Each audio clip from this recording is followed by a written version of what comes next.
Hello friends, welcome back to our own channel well through. तो friends, इस video के अंदर हम मिर्जा इंटरनेशनल स्टॉक के बारे में बात करने वाले, इस कंपनी के बारे में बात करने वाले। तो एक कंपनी जूते बनाती है, लेदर के जूते बनाती है।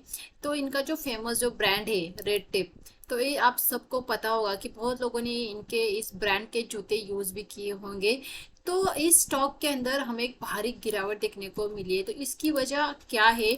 स्टॉक 250 से यहाँ पे 30 रुपीज के आसपास ट्रेड करता हुआ दिख रहा था। स्टॉक अभी प्रेजेंटली 65 के आसपास ट्रेड करता हुआ नजर आ रहा है। तो देखिए, इतनी भारी गिरावट की वजह क्या हो सकती है, क्यों इतना स्टॉक गिरा?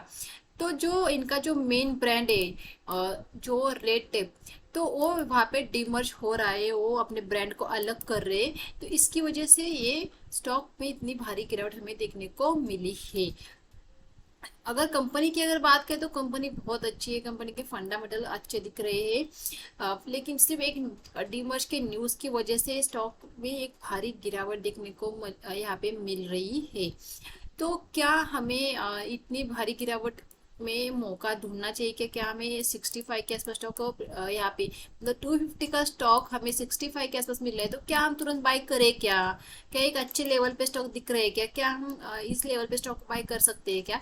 तो इन सारी चीज़ों को हम इस वीडियो के अंदर डिस्कस करने वाले हैं। देखिए, बहुत सारे लोग जैसे स्टॉक में गिरावट आ जाती है या 250 का स्टॉक उन्हें 60 रुपीज़ के 30 रुपीज़ के आसपास दिख रहा है, तो उन्हें एक मौका देखने को मिलता है, तुरंत उस स्टॉक को बाय कर लेते हैं, कुछ भी बिना सोचे, कोई लेबल ना देके कि। तो ऐसा नहीं करना है। देखिए, मार्केट के अंदर आपको हर दिन मौके मिलते रहते हैं, बिल्कुल भी जल्दबाजी नहीं करनी है। पूरे एनालिसिस के बिना किसी भी स्टॉक में बिल्कुल भी एंटर नहीं करना है। तो हम इस वीडियो के अंदर ये पूरी एनालिसिस करने वाले हैं स्टॉक के बारे में भी, कि टेक्निकली किस तरह से लग रहा है, फंडामेंटल किस तरह से लग रहा है स्टॉक, और किस प्राइस पे हमें स्टॉक को बाय करना चाहिए। तो चलो फंडामेंटल देख लेते हैं कि किस तरह से यहाँ पे स्टॉक देखने को मिल जाए इंडस्ट्री। अगर स्टॉक की बात करें, स्टॉक ने बहुत शानदार यहाँ पे रिटर्न दिए है।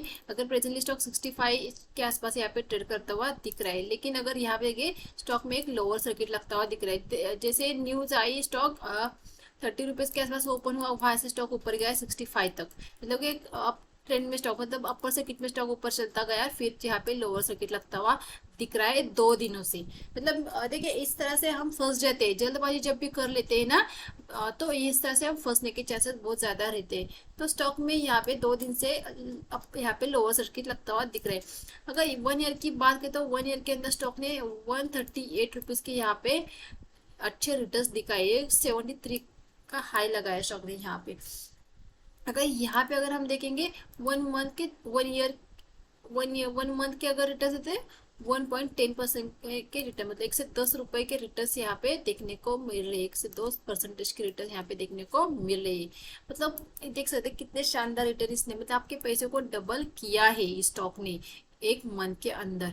अगर हम 5 ईयर के अगर रिटर्न्स की बात करें तो 5 ईयर में भी बहुत अच्छे शानदार रिटर्न स्टॉक ने प्रेजेंट किया, 267% के रिटर्न स्टॉक ने दिखाए हैं। तो जैसे कि हमने देखा, एक कंपनी फुटवेयर बनाती है। अगर इसका जो मेन ब्रांड है रेड टैप, ये उनका ब्रांड है जो जहाँ से उनका अच्छा खासा रेवेन्यू जनरेट होता है, जो उसे उन्होंने वहां से उसे डिमर्ज किया है, उसे अलग से वो लिस्ट करेंगे।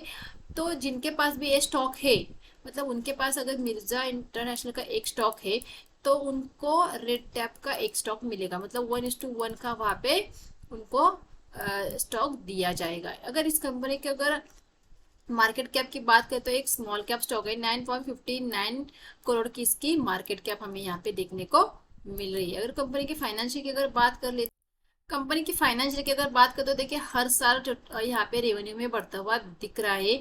अगर ईबिटा की बात करें तो ईबिटा भी हमें हर साल यहाँ पे बढ़ता हुआ दिख रहा है। अगर नेट इनकम की बात करें, नेट इनकम में भी बहुत ही अच्छा इन 2 सालों के अंदर हमें जंप देखने को मिल रहा है। मतलब कंपनी के फंडामेंटल हमें अच्छे खासे यहाँ पे देखने को मिले।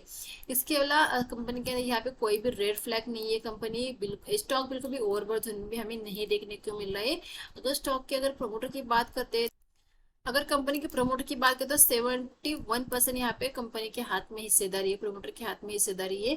अच्छा खासी होल्डिंग कंपनी होल्ड कर रही है। इसके अलावा म्यूचुअल फंड के पास 4.6% की यहाँ पे होल्डिंग देखने को मिले। डीआईएस के पास 0.08% की, एफआईएस के पास 1.56% की होल्डिंग देखने को मिले। इसके अलावा रिटेलर के पास 22.54% की होल्डिंग देखने को मिल रही। देखिए फंडामेंटल कंपनी के बहुत अच्छे देखने को मिल रहे हैं, कंपनी के अंदर कोई भी हमें रेड फ्लैग नहीं दिख रहा है, कंपनी के अंदर कोई भी यहाँ पे हमें फंडामेंटल में कोई भी यहाँ पे दिक्कत नहीं नजर आ रही है। कंपनी बहुत अच्छा प्रॉफिट जनरेट कर रही है, रेवेन्यू जनरेट कर रही है, कंपनी की होल्डिंग एक स्ट्रांग हाथ में देखने को मिल रही है, अच्छी खासी मतलब 72 के आसपास की होल्डिंग प्रमोटर के हाथ में एक स्ट्रांग हाथ में देखने को मिल रही है। एक कोई भी यहाँ पे शेयर प्लेज हमें देखने को नहीं मिल रहा है, तो कंपनी के फंडामेंटल अच्छे खासे हैं। तो आइए टेक्निकली चार्ट के ऊपर देखते हैं कि चार्ट के ऊपर हमें किस प्राइस पे स्टॉक को पिक करना है।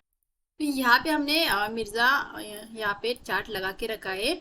अगर यहाँ पे देखते हमने 1 डे की टाइम फ्रेम लगा के रखी है, यहाँ पे देखते 250 के आसपास ट्रेड कर रहा था स्टॉक, यहाँ पे 30 रुपीज के आसपास स्टॉक ओपन हुआ, जैसे वो न्यूज आई स्टॉक नीचे। तो बहुत सारे लोगों ने यहाँ पे सस्ते में मिला है तो उसने बाय किया होगा डेफिनेटली, अच्छे यहाँ पे प्रॉफिट भी दिख रहा होगा उनको, स्टॉक कंटिन्यूली अप ट्रेंड में चलता हुआ निकला, अब स्टॉक यहाँ पे लोअर सर्किट में आता हुआ दिख रहे, अच्छा खासा प्रॉफिट दिख भी रहा है, लेकिन वहां से निकल नहीं रहे, वो लोग फंस गए।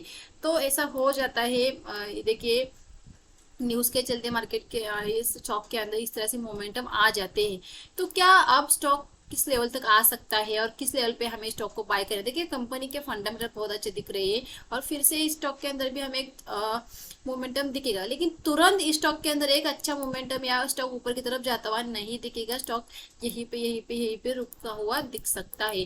स्टॉक के अंदर तुरंत फिर से स्टॉक 250 तक जाता हुआ नहीं दिखेगा। देखिए आपने बहुत बार देखा होगा किसी कंपनी का स्प्लिट होने के बाद या किसी कंपनी का बोनस डिक्लेयर होने के बाद स्टॉक के अंदर भारी गिरावट देखने को मिलता है, फिर से स्टॉक उसी रफ्तार से कभी भी रिकवर करता हुआ नहीं दिखाए। गिरावट के बाद स्प्लिट होने के बाद स्टॉक बहुत दिनों से हमें एक साइडवेज जोन में ही देखने को मिलता है, उससे भी ज्यादा भारी गिरावट देखने को मिल सकती है। तो यहाँ पे अगर हम देखेंगे स्टॉक का, अगर हम यहाँ पे देखेंगे स्टॉक उसी एक जोन के आसपास आ चुका है जहां से स्टॉक ने एक बड़ा मोमेंटम दिया था। स्टॉक इसी लेवल के आसपास देखिए, यहाँ पे स्टॉक ने एक रेजिस्टेंस था, उसी लेवल से स्टॉक ने ब्रेकआउट या स्टॉक प्रेजेंटली उसी लेवल के आसपास ट्रेड करता हुआ नजर आ रहा है। अगर स्टॉक मानो किसी वजह से यहाँ पे नीचे आ जाता है तो हम वीकली चार्ट के ऊपर आपको ठीक से दिखेगा, हम यहाँ पे वीकली चार्ट लगाते हैं तो देखिए वीकली चार्ट के ऊपर बहुत अच्छे से स्टॉक यहाँ पे देखने को मिल रहा है। ये देखिए ये एक बैंड था जहाँ पे स्टॉक इसी बैंड के अंदर स्टॉक कामकाज कर रहा था, 2019 से लेकर यहाँ पे 2022 तक स्टॉक इसी जोन में कामकाज करता हुआ नजर आ रहा था। उसी जोन में स्टॉक फिर से यहाँ पे आता हुआ दिख रहा है। एक साल के अंदर स्टॉक ने देख सकते कितने अच्छे रिटर्न दिए, 50 से स्टॉक 250 तक चला गया, मतलब बहुत अच्छे शानदार रिटर्न स्टॉक ने दिए और फिर से उसी लेवल के आसपास स्टॉक आता है। तो देखिए ये जो जोन है स्टॉक के लिए सपोर्ट का कामकाज कर सकता है। अगर इसकी अगर नीचे की अगर हम यहाँ पे देखते हैं, नीचे का अगर लेवल अगर यहाँ पे देखते हैं तो 42, अगर इस लेवल को देखते हैं तो 33, अगर मानो किसी वजह से स्टॉक 30 के आसपास अगर आ जाता है, जो पहले भी यहाँ पे आ चुका है, अगर यहाँ पे अगर देखेंगे 31, अगर हम थोड़ा सा यहाँ पे जूम इन करके देखेंगे यहाँ पे 30 रुपीज के आसपास, मतलब 30 रुपीज के आसपास स्टॉक आकर फिर से बाउंस हो गया है। तो फिर से 30 से लेकर 50 के जोन में स्टॉक यहाँ पे हमें चलता हुआ दिख सकता है। तो देखिए इन्वेस्टमेंट के तौर पे तुरंत अगर आपको स्टॉक में अगर इन्वेस्ट करना है या तुरंत आप स्टॉक को पिक कर, देखिए यहाँ इस स्टॉक के अंदर आपको तुरंत टारगेट नहीं देखने को मिलेंगे, बड़े टारगेट नहीं देखने को मिले, हाँ छोटे छोटे टारगेट आपको स्टॉक में जरूर देखने को मिले। ये इस रेंज के अंदर कामकाज, जैसे 30 से लेकर 70 के रेंज में स्टॉक कामकाज करता हुआ नजर आता है, तो 30 के आसपास आके आप बाय कर सकते हैं, 70 के आसपास वहाँ पे या 60 के आसपास सेल कर सकते, फिर से 30 के आसपास बाय, फिर 60 के आसपास सेल, तो इस तरह से कामकाज कर सकते हैं। लेकिन आपको इन्वेस्टमेंट के तौर पर अगर स्टॉक को पिक करना है तो 30 से लेकर 225 से लेकर 30 इस रेंज में अगर स्टॉक आ जाता है तो डेफिनेटली हम स्टॉक को पिक कर सकते हैं और एक लॉन्ग टर्म के लिए स्टॉक को होल्ड कर सकते हैं, क्योंकि बड़े टारगेट फिर से स्टॉक में देखने को मिल सकते हैं लेकिन तुरंत नहीं देखने को मिलेंगे। लेकिन अगर इन्वेस्टमेंट के तौर पे स्टॉक को पिक करना है तो 25 के आसपास स्टॉक को पिक कर सकते हैं। देखिए कंपनी अच्छी खासी है, कंपनी की ग्रोथ अच्छी खासी हो रही है, तो डेफिनेटली स्टॉक के अंदर भी हमें आने वाले दिनों के एक अप ट्रेंड देखने को मिल सकता है। लेकिन फिलहाल के लिए कोई भी ऐसा लेवल नहीं है जहाँ पे हम स्टॉक को बाय कर सकते हैं। फिलहाल बस वेट कीजिए, 30 के आसपास आप चाहे तो एक जीटीटी ऑर्डर लगा सकते हैं, जो जीरोधा के अंदर एक फीचर है जीटीटी ऑर्डर का, तो आप जीटीटी ऑर्डर वहां पे लगा सकते हैं 30 रुपीज के आसपास। जैसे 30 रुपीज के आसपास आएगा आपकी ऑर्डर यहाँ पे एक्टिव हो जाएगी और आपके स्टॉक वहाँ पे बाय हो जाएगी। तो 30 रुपीज के आसपास स्टॉक को बाय कर सकते हैं, 60 रुपीज के आसपास सेल। तो इस जोन के अंदर इस तरह भी आप कामकाज कर सकते हैं। यहाँ पे भी देखिए इस तरह से काम, यहाँ पे इसी जोन के अंदर स्टॉक कितने दिनों से पड़ा, जैसे निकला बहुत, तो इस बिल्कुल यहाँ पे जैसे रेंज बने बिल्कुल उसी रेंज इसी लेवल के आसपास, जिस तरह से यहाँ पे बिल्कुल उसी तरह की यहाँ लेवल के आसपास स्टॉक रेंज बना सकता है। तो ध्यान रखें इस स्टॉक के ऊपर आपको वेट कीजिए, 30 रुपीज के पास आ जाता है तभी हम स्टॉक को बाय करेंगे, अदरवाइज हम स्टॉक को बाय नहीं करेंगे, फिलहाल के लिए तो नहीं करेंगे।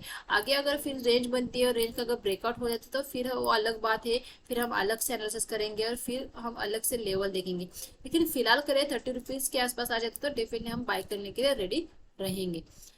तो आई होप फ्रेंड्स आपको वीडियो अच्छा लगे, वीडियो को लाइक कीजिए, चैनल को अभी तक सब्सक्राइब नहीं किया तो सब्सक्राइब कीजिए। Thank you.